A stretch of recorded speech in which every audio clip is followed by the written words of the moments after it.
Marriage Story is about perspectives and what parents are willing to do for their children, and a lot of it are told through details. Noah Baumbach has constructed a story world that is so mundane and simple, but somehow so effective. It goes from setting up Nicole not closing the cabinets, to her mom closing them after her like she has been doing it since decades ago. Even after everything's said and done, she still doesn't close her cabinets. You can see it over here. Charlie says Nicole always keeps her fridge full and no one's ever hungry in the house, just to come back later when he randomly grabs a chicken from the fridge. On the other hand, Nicole said Charlie doesn't look in the mirror, yet later he does for the kids' Halloween. But the reason why Marriage Story's story world is as convincing as it is isn't just about the words these characters spit. It's also about how the characters move with respect to the cameras. Again, a big portion of Marriage Story is about perspectives, right? That's why when we follow Nicole, the camera follows her. Similarly, when it's Charlie's turn to tell his side of the story, the camera naturally follows him more. But the blocking goes beyond that. Take this scene, for example. In this scene, Nora's objective is to convince Nicole that she is the one to represent her. She is the lawyer that's gonna fight for her. Here's how she does it. The scene starts with them sitting far away from each other. See how much Nicole is taken aback from this situation and talking to a lawyer first by all this space over here. After asking Nicole a daunting question, the conversation becomes intimate. Nora moves closer, offers the tissue box, takes off her heels, and curls up next to her like they're besties hanging out after a night out. But she's not done yet. This is just the first stage. Now she's taking off her jacket, and before asking her to tell her story, Nora offers a cup of tea, making Nicole even more relaxed. Now, Nicole stands up and clears her nostrils so loud as if she's alone, goes to her purse, puts on chapstick, and walks right into the bathroom like it's her own house. Comes back and starts eating cookies. After Nicole's monologue, the two characters unite and comes to an agreement. We went from them sitting far away in the beginning of the scene to them hugging each other by the end of the scene. But don't forget the camera, it is also a character in Marriage Story. We shift focal length as Nicole speaks, bringing them closer and closer, feeling a lot more intimate than when they started, when it was shot in a wider lens. To talk more in depth about blocking, we have to talk about the scene that got everybody riled up on Twitter, not for being brilliantly crafted and acted, but for the quote-unquote weak punches. Fucking insane! This scene is the climax of the story. Naturally, it holds a lot of weight. After watching the scene over and over and over again, I want to talk about how they argue, and how they move during the scene is connected to how they argue. And I'm going to make a connection with the hierarchy of disagreement, a theory pioneered by Paul Graham, known as the hacker philosopher, who wrote the very well-known essay How to Disagree in 2008. Go give it a read, I'll leave a link in the description. As Charlie and Nicole maneuver through these 7 stages of disagreement, from logical to illogical, the scene moves through 7 stages of blocking as well. To start, the scene begins with them sitting far away from each other with a wide shot, showing the literal distance between them. In this stage, both characters are calm and try to reason with each other. This is the tip of the hierarchy, refuting the central point. This is level 6, in which both parties try to refute each other's central point. You turned down the residency at the Geffen that would have brought us here for a year. It wasn't something I wanted. We had a great theater company and a great life where we were. Nicole's family is in LA, but Charlie's work is in New York. This is the central argument that drives the scene and the divorce. Charlie's wants to stay the same, and Nicole wants something different. Level 5, refutation. This is when Nicole stands up and tries a different tactic. According to Graham, in this level, to refute someone you have to quote them. You have to find a smoking gun, so to speak. In this section of the argument, Charlie defends himself by quoting their past conversation, but the conversation in the present goes nowhere. I did that knowing that when you were done shooting, he would come back to New York. Honey, we never said that. That may have been your assumption, but we never expressly said that. We did say it. When did we say it? I don't know when we said it, but we said it. After that, Charlie finally tries a different tactic and goes to the kitchen.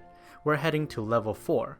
Keep in mind, every time we down a level, the blocking shifts along with it. This is the level of counter-argument, contradiction plus reasoning and or evidence. In Graham's essay, he states sometimes they even agree with one another, but are so caught up in their squabbles they don't realize it. In this section, both Charlie and Nicole shares the same argument. Let's just both agree both of our lawyers said shitty stuff about both of us. Yet both have a reason and an evidence to be mad. Charlie's reason being Nora was worse. Nora was worse. The evidence to that being Hey, fucking Nora telling me I always lived in LA, even though I never lived in LA. her saying he always lived in LA. On the other hand, Nicole's reason is You shouldn't have fired Bert. you shouldn't have fired Bert. And her evidence is Jay called me an alcoholic. Jay called me an alcoholic.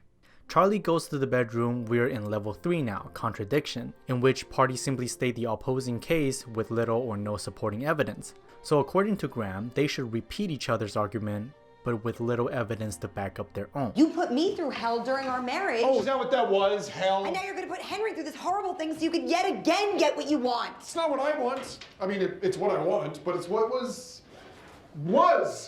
what's best for him. Oh, well, I was wondering when you get around to Henry and what he actually wants. Fuck off. No, you fuck off. If you listen to your son or anyone, they'd tell you that he'd rather live here. The argument here is simple. Nicole says if Charlie listened, Henry will tell him the truth. But there's no concrete evidence supporting that.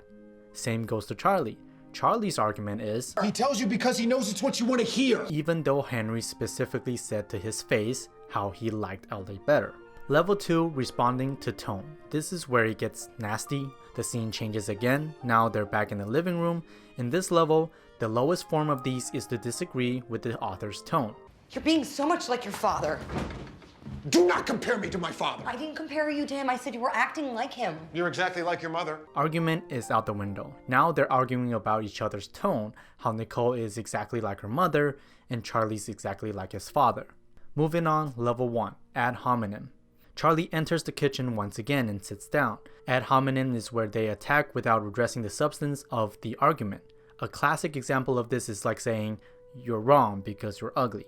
In the film, how it was portrayed, You're a slob. I made all the beds, closed all the cabinets, took care of you. Because you need to have your voice. But you don't want a voice. You just want to fucking complain about not having a voice. I think about- All your best acting is behind you. You're back to being a hack. what does Nicole not closing cabinets, acting skills, and not having a voice have to do with the main argument they started in the beginning of the scene?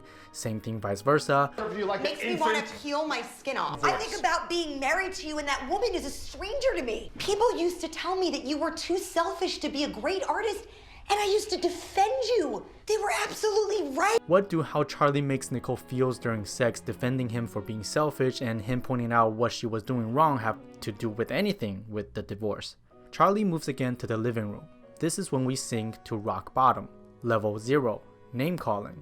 In this level, Nicole calls Charlie out for being a cheater. What, so then you had to go and fuck someone else? You fucked somebody we worked with. That was cheating on me. Charlie calls Nicole out for being insane You're fucking insane. before Nicole calls him a dick.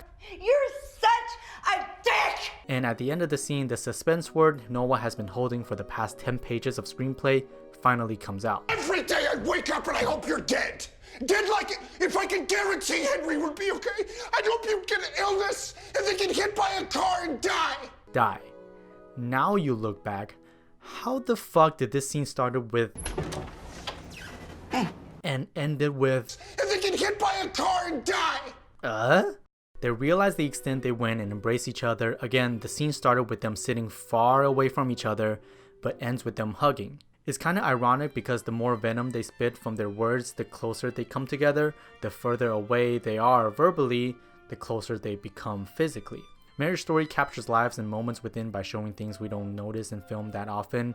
It tackles how parents shape their children by what they do regularly. As Nicole leaves stuff around the house, Henry leaves stuff around the house as well. The toys the kid plays with after they mention Lego in a car ride, or moving on to Nerf guns instead of Monopoly because it probably represents a different period of his personal life with his parents separating. It's all in the little things, how when we get nervous we do stupid shit like waving a knife around or accidentally cutting herself, even you've probably done it a million times already.